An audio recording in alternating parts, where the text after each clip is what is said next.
Selamat malam, saya akan memberikan materi terkait dengan UTS Pendidikan Agama Islam 1. Saya Wandara dari Teknik Informatika. Baik, untuk materi yang pertama terkait dengan Pendidikan Agama Islam 1 ini adalah terkait dengan manusia dan agama. Nah, apakah itu manusia dan agama? Nah, ini untuk yang pertama itu terkait dengan penyebutan nama. Penyebutan nama itu dibagi menjadi 5 aspek. Yang pertama adalah aspek historis, biologis, kecerdasan, sosiologis, dan posisi. Untuk historis sendiri itu dijelaskan itu Bani Adam ya, itu Quran surat 7 ayat 31. Kemudian untuk biologis itu adalah Bashar, itu Quran surat 23 ayat 33. Dan untuk kecerdasan itu adalah Insan, itu Quran surat 55 ayat 3-4. Kemudian sosiologis itu adalah surat Anas, itu Quran surat 2 ayat 21. Kemudian aspek posisi itu adalah abdun atau hamba. Nah, itu dijelaskan dalam Quran surat 34 ayat 9. Lanjut ya. Kemudian untuk penciptaan. Nah, penciptaan ini dibagi menjadi 3, yaitu yang pertama adalah terkait dengan asal-usul manusia itu bersifat air. Ya, ini dijelaskan dalam Quran surat 21 ayat 30. Kemudian manusia itu sebagai makhluk bumi. Nah, ini dijelaskan di Quran surat 71, ini ayatnya 17-18. Kemudian untuk transformasi morfologis atau organisasi orfologis sebagai peristiwa-peristiwa yang berurutan. Nah, ini peristiwa berurutan ini dijelaskan dalam Quran surat 7 ayat 11, Quran surat 15 ayat 28-29, kemudian Quran surat 82 ayat 7-8, dan Quran surat 6 ayat 133. Nah, untuk komponen biologisnya, manusia itu adalah makhluk bumi, dibentuk dari komponen-komponen yang dikandung dalam tanah. Jadi itu adalah manusia itu dibentuk dari komponen-komponen yang ada yang di dalam tanah. Itu dijelaskan dalam Quran surat 11 ayat 61.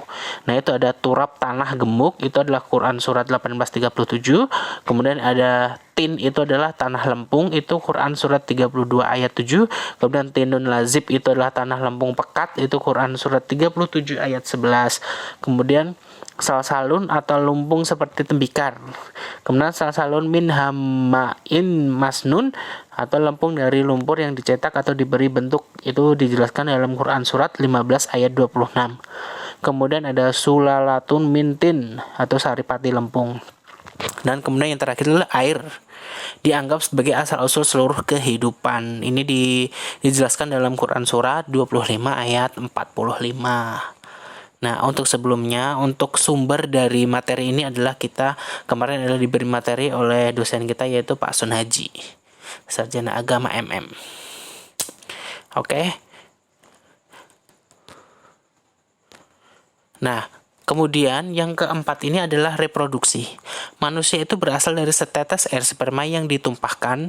Ada satu sel saja yang pada akhirnya membuahi ovum atau sel telur, terus berkembang secara bertahap membentuk manusia. Nah, ini itu dijelaskan dalam Quran surat 75 ayat 37-38, kemudian surat 80 ayat 19, dan Quran surat 23 ayat 14. Nah, kemudian untuk yang kelima itu adalah ruh dan nafs. Ruh itu adalah merupakan komponen penting yang menentukan ciri kemanusiaan manusia. Kemudian ruh misteri besar yang dihadapi manusia. Kemudian nafs itu termasuk dalam wilayah abstrak yang sukar dipahami. Nafs bekerja sesuai dengan bekerjanya sistem biologis manusia. Ini dijelaskan dalam Quran surat 39 ayat 42. Kemudian perpisahan antara nafs dan fisik itu disebut maut atau mati. Dan ini merupakan peristiwa yang misterius. Ini dijelaskan dalam Quran surat 6 ayat 93 dan Quran surat 3 ayat 185. Kemudian adalah fitrah manusia. Fitrah manusia ini adalah hanif dan potensi akal, khob, dan nafsu. Kemudian fitrah artinya kondisi awal manusia yang memiliki potensi untuk mengetahui dan cenderung kepada kebenaran atau hanif. Nah, ini dijelaskan dalam Quran surat 30 ayat 30 dan Quran surat 7 ayat 172. Nah, fitrah dalam arti potensi yang dimiliki manusia dapat dikelompokkan kepada dua hal, yaitu potensi fisik dan potensi rohaniah. Fitrah fisik, sifat alami dihadapkan kepada kebenaran dan kesiapan untuk menggunakan pikirannya. Itulah fitrah yang fisik. Kemudian untuk fitrah rohaniah, itu adalah akal, qalb, dan nafsu. Nah, ini adalah definisi dari manusia ideal. Manusia ideal itu adalah manusia yang mampu menjaga fitrah hanifnya dan mengelola dan memadukan potensi akal, qalbu, dan nafsunya secara harmonis. Apakah Anda sudah menjadi manusia yang ideal? Nah, ini adalah ciri-ciri dari manusia. Yang pertama adalah makhluk yang paling istimewa. Jadi manusia itu adalah makhluk yang paling istimewa daripada makhluk-makhluk ciptaan Allah. Nah, ini dijelaskan dalam Quran surat 95 ayat 4. Kemudian yang kedua adalah memiliki potensi beriman kepada Allah. Nah, ini dijelaskan juga nih dalam Quran surat 7 ayat 172. Kemudian yang ketiga adalah diciptakan Allah untuk mengabdi kepadanya. Jadi manusia itu adalah diciptakan Allah itu untuk mengabdi kepada Allah. Ini dijelaskan dalam Quran surat 51 ayat 56. Kemudian yang keempat ya, diciptakan untuk menjadi khalifah di bumi. Jadi manusia itu sebenarnya diciptakan itu menjadi pemimpin ya, pemimpin di bumi. Nah, ini dijelaskan dalam Quran surat 2 ayat 30. Nah, untuk yang kelima itu secara individu itu bertanggung jawab atas segala perbuatannya. Nah, jadi manusia itu harus bertanggung jawab atas semua perbuatannya. Nah, ini adalah diatur dalam Quran surat 52 ayat 21. Dan yang keenam adalah berakhlak. Nah, ini harus. Ini berkaitan dengan materi kita yang ketiga, yaitu terkait dengan moral, akhlak ya. Kemudian kebutuhan manusia terhadap agama dan peranannya dalam kehidupan. Nah, ini ada dua nih, kebutuhan manusia terhadap agama dan peranannya dalam kehidupan. Yang pertama adalah latar belakang fitrah manusia. Ini diatur dalam Quran surat 30 ayat 30, dan kelemahan dan kekurangan manusia itu Quran surat 54 ayat 49. Nah, untuk tantangan manusia itu menurut Dr. Yusuf Al-Qaradawi menjelaskan faktor-faktor kebutuhan terhadap agama dan peranannya dalam kehidupan manusia. Jadi dalam kehidupan manusia itu peranan kebutuhan terhadap agama dan peranan agama dalam kehidupan manusia itu ada 4. Yang pertama itu adalah kebutuhan akal terhadap pengetahuan tentang hakikat terbesar dan tunggal. Kemudian kebutuhan fitrah manusia, kemudian kebutuhan akan kesehatan dan kekuatan jiwa, dan yang terakhir adalah kebutuhan moral. Nah, untuk yang materi pertama udah saya sampaikan. Jadi untuk materi manusia dan agama adalah itu ya. Jadi yang pertama dengan penyebutan namanya seperti apa. Kemudian tadi ada juga reproduksinya seperti apa. Kemudian dijelaskan di mana. Kemudian manusia itu berasal dari apa. Juga sudah dijelaskan itu dari mana. Nah, kemudian kita sambung ke materi yang kedua. Untuk materi yang kedua itu adalah konsep ketuhanan dan kerasulan. Nah, untuk sumber di sini kita masih sama menggunakan sumber dari dosen kita, yaitu Pak Son Haji. Yang kemarin sudah diberikan kepada kita.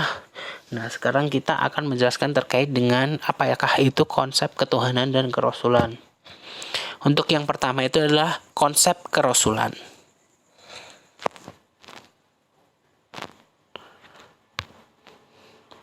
Nah, definisi Nabi dan Rasul serta perbedaannya itu adalah, ini konsep Rasul, jadi ada 7 ya, itu definisi Nabi dan Rasul serta perbedaannya. Kemudian Rasulul Asmi, kemudian sifat Rasul, maksum, peran Rasul, adab kepada Rasul, dan mukjizat.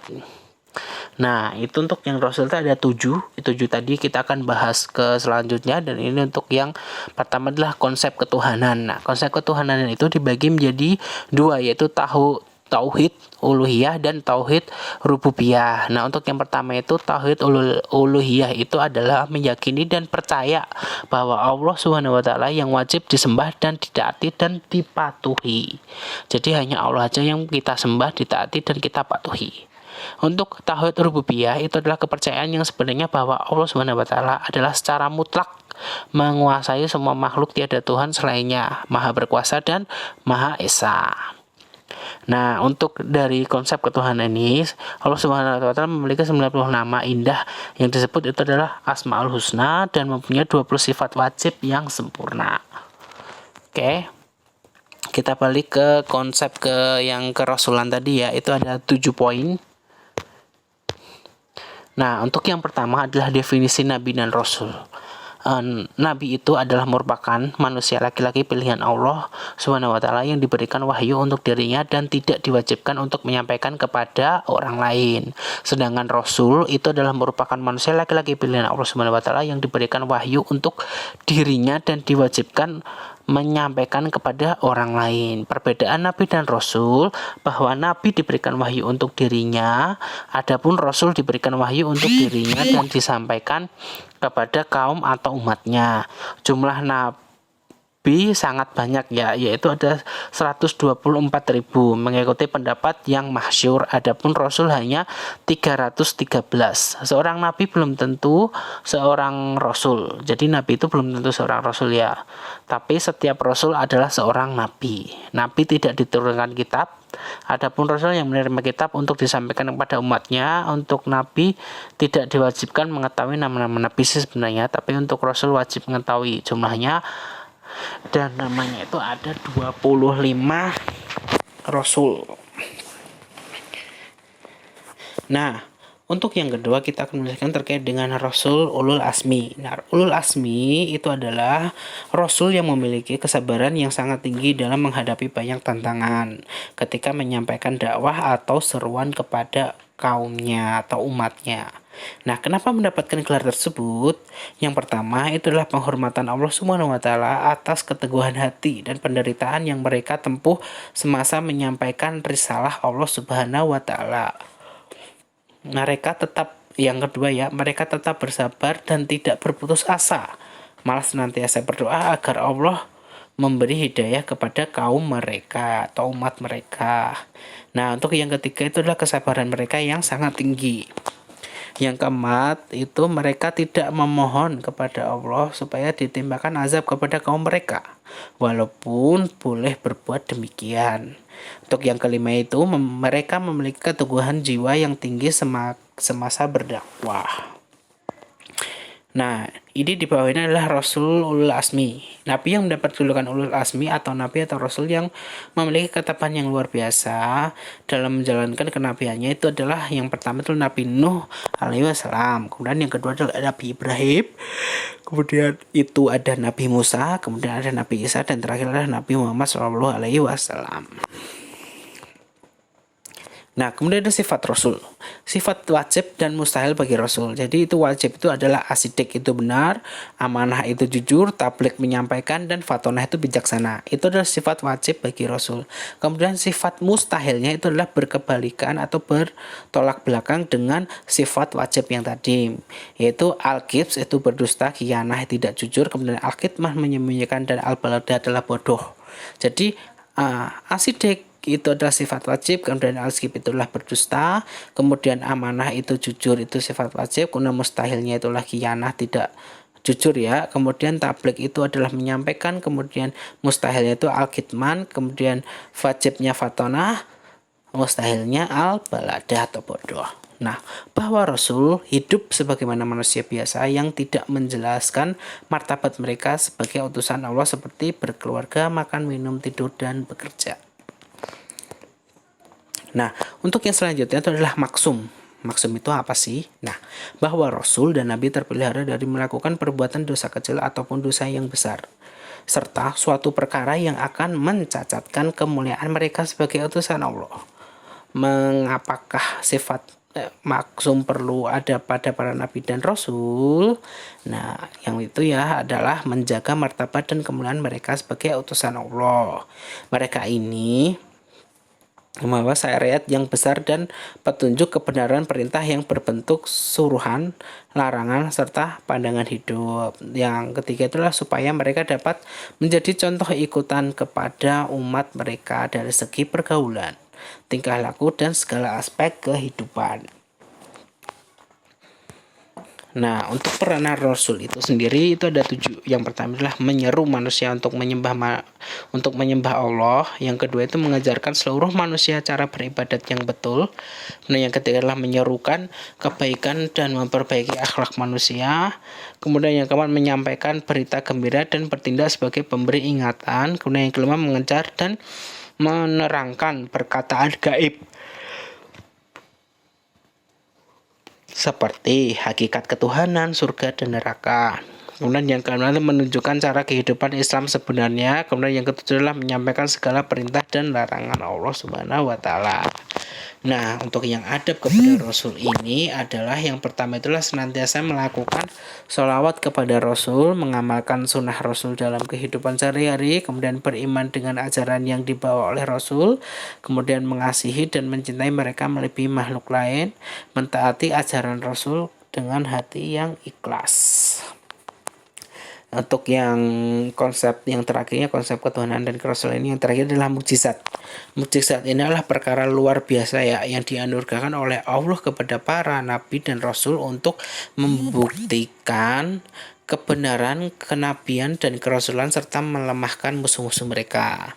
Apakah fungsi dan peranan mukjizat ini? Yaitu menunjukkan kekuasaan Allah, membuktikan kekuasaan Allah, mengukuhkan keyakinan seseorang, membuktikan kebenaran Rasul, dan menambah keyakinan Rasul. Nah, keramah perkara luar biasa yang berlaku pada manusia biasa yang tinggi derajatnya di sisi Allah, seperti Siti Maryam contohnya yang dianugerahi hidangan dari langit ketika beribadat. Maunah perkara luar biasa berlaku kepada umat Islam tanpa diusahakan mempelajari bagi yang masih hidup. Nah, untuk yang materi yang kedua terkait dengan konsep ketuhanan dan konsep kerasulan sudah selesai ya. Nah, kita akan menginjak untuk yang ketiga, yaitu etika moral dan akhlak. Nah, ini sama materinya itu bersumber dari dosen kita itu Pak Son Haji. Jadi saya akan merangkumnya ya. Nah, untuk yang pertama adalah pengertian etika moral akhlak. Apakah itu? Yang pertama adalah etika. Etika itu adalah dari bahasa Yunani, yaitu adat kebiasaan.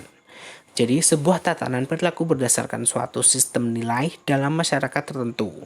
Etika berkaitan dengan ilmu dan filsafat. Standar baik dan buruknya adalah akal manusia. Kemudian untuk moral, moral itu adalah perilaku yang sesuai dengan ukuran-ukuran tindakan sosial atau lingkungan tertentu yang diterima oleh masyarakat. Kemudian akhlak, akhlak itu adalah kata yang berbentuk mufrad, jamaknya itu adalah khuluqun yang berarti perangai, tabiat, adat, atau khalqun yang berarti kejadian, buatan, dan ciptaan. Nah, untuk manifestasi akhlak ini atau sistem perilaku dapat diwujudkan melalui pendekatan. Yang pertama adalah rangsangan. Maksudnya ini adalah perilaku manusia yang terwujud karena adanya dorongan dari suatu keadaan. Keadaan terwujud karena adanya latihan, tanya jawab, mencontoh, dan sebagainya. Sedangkan untuk pendekatan kognitif itu adalah penyampaian informasi yang didasari oleh dalil-dalil Al-Quran dan Al-Hadis, teori dan konsepnya, diwujudkan melalui dakwah, ceramah, diskusi, drama, dan sebagainya. Untuk implementasi dari iman dan takwa dalam kehidupan sehari-hari tercermin dalam perilaku atau akhlak itu sendiri. Nah, untuk yang selanjutnya adalah implementasi iman dan takwa dalam kehidupan bersama sehari-hari. Itu untuk orang yang bertakwa adalah orang yang berakhlak mulia ya. Jadi orang bertakwa itu adalah orang yang berakhlak mulia. Yang pertama itu adalah perilaku manusia yang berhubungan dengan Allah itu harus bersyukur, bertasbih, dan beristighfar. Kemudian manusia sebagai makhluk ciptaan Allah mempunyai kewajiban perilaku untuk jadi manusia itu diciptakan oleh Allah itu mempunyai kewajiban perilaku. Yang pertama adalah mentauhidkan Allah, itu diatur dalam Quran surat 112 ayat 1-4. Kemudian takwa itu diatur dalam Quran surat 4 ayat 1. Kemudian berdoa itu adalah Quran surat 23 ayat 60. Kemudian zikrullah itu adalah Quran surat 2 ayat 152. Kemudian ada tawakal itu adalah diatur dalam Quran surat 3 ayat 159. Jadi kewajiban perilaku manusia itu adalah mentauhidkan Allah, bertakwa, berdoa, zikrullah, dan bertawakal. Nah, untuk implementasi iman dan takwa ya, ini masih yang sama. Untuk yang tadi yang pertama, itu yang kedua itulah perilaku manusia yang berhubungan dengan sesamanya. Ini terdiri dari perilaku yang berhubungan dengan diri sendiri nih. Jadi diri sendiri itu harus sabar, syukur, tawadu, benar, kemudian ifah atau menahan diri untuk tidak melakukan yang terlarang, kemudian menahan diri untuk tidak marah, kemudian amanah dan jujur, berani karena benar, kemudian qanaah atau merasa cukup atau apa yang sudah ada. Nah, jadi ada 9 itu ya terkait dengan perilaku yang berhubungan dengan diri kita sendiri. Sebenarnya masih banyak terkait dengan sifat-sifat yang harus kita hindari dan harus kita miliki. Untuk yang perilaku yang berhubungan dengan keluarga itu ada yang satu berbuat baik dengan kepada orang tua. Nah, itu juga diatur dalam Quran surat ayat 4 ayat 36. Kemudian adil terhadap saudara. Itu juga diatur dalam Quran surat 16 ayat 90, kemudian dalam membina dan mendidik keluarga. Nah, ini juga dicantumkan dalam Quran surat 66 ayat 6 dan Quran surat 26 ayat 214. Kemudian yang terakhir adalah memelihara keturunan. Nah, ini diatur dalam Quran surat 16 ayat 58 sampai 59. Nah, untuk yang ketiga itu adalah perilaku yang berhubungan dengan masyarakat. Jadi tadi untuk diri sendiri, kemudian untuk keluarga, yang terakhir adalah untuk masyarakat. Nah, itu adalah ukhuwah atau persaudaraan, itu pasti. Kemudian ta'awun dan tolong-menolong, dan adil, pemurah, penyantun, pemaaf, menepati janji, musyawarah, dan berwasiat di dalam kebenaran. Nah, untuk asas norma hukum yang diatur oleh Allah SWT mengenai hubungan kerja antara buruh dan majikannya, yaitu kedua belah pihak, buruh dan majikannya masing-masing memperoleh hak dan melaksanakan kewajiban. Kewajiban majikan terhadap buruhnya yaitu mencukupkan makanan dan minumannya. Jadi kita dicukupkan terkait makanannya, kemudian minumannya, kemudian pakaiannya. Kemudian kita harus menyediakan tempat tinggal, kemudian memberikan pelajaran dan pendidikan, kemudian memberikan pekerjaan sesuai dengan kemampuannya, kemudian memperlakukan buruh seperti memperlakukan dirinya sendiri. Majikan yang mempunyai perilaku tersebut adalah majikan yang berakhlak mulia terhadap buruhnya. Jika tidak melakukan sesuatu berarti dia bukan majikan yang berakhlak mulia. Kemudian ada pun buruh berkewajiban untuk melaksanakan pekerjaan sesuai dengan kesepakatan kerja di antara kedua belah pihak dan bersikap jujur terhadap majikannya. Jadi harus ini adalah proses timbal balik ya. Nah, jadi kita tadi udah sampaikan terkait dengan materi pendidikan agama Islam. Untuk yang pertama adalah manusia dan agama, kemudian kedua adalah konsep ketuhanan dan kerasulan, ketiga adalah etika, moral, dan akhlak. Dan materi ini semuanya bersumber dari Pak dosen Pak Son Haji. Baiklah, untuk materinya sudah sampai di sini. Saya ucapkan terima kasih. Wassalamualaikum warahmatullahi wabarakatuh.